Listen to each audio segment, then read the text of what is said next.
கடலூர் செம்மங்குப்பம் ரயில் விபத்து தொடர்பாக கடலூர் ரயில் நிலைய மேலாளர் லோகோ பைலட், உதவி லோகோ பைலட் உள்ளிட்ட 4 பேரிடம் ரயில்வே போலீசார் விசாரணை மேற்கொண்டு வருகின்றனர். அந்த காட்சிகளை நாம் அண்மை செய்தியாக பார்த்து வருகிறோம்.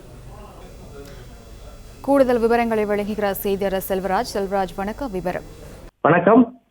கடலூர் ரயில் விபத்தில் தனியார் பள்ளி மாணவர்கள் உயிரிழந்த சம்பவம் சிதம்பரம் ரயில் நிலையத்தில் வைத்து கடலூர் ரயில் நிலைய மேலாளர், ரயில்வே கார்டு, ரயில் பைலட் உள்ளிட்ட 4 பேரை தனியாரில் வைத்து சிதம்பரம் ரயில்வே போலீசார் விசாரணை.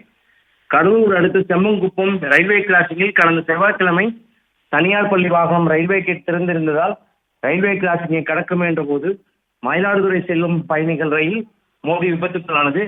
இந்த விபத்தில் பள்ளி மாணவி உயிரிழந்த சம்பவம் நாட்டையே அதிர்வலைக்கு உள்ளாக்கியது. இந்த நிலையில் விபத்து குறித்து திருச்சி, கடலூர், செம்மங்குப்பம் பகுதியில் பல்வேறு ஆய்வுகள் நடைபெற்று வந்த நிலையில் தற்போது விசாரணை நடைபெற்று வருகிறது. பிளே ஸ்டோர் மற்றும் ஆப் ஸ்டோரில் இருந்து பாலிமர் செயலியை QR கோடு மூலம் பதிவிறக்கம் செய்யுங்கள். செய்திகளை உடனுக்குடன் பெறுங்கள்.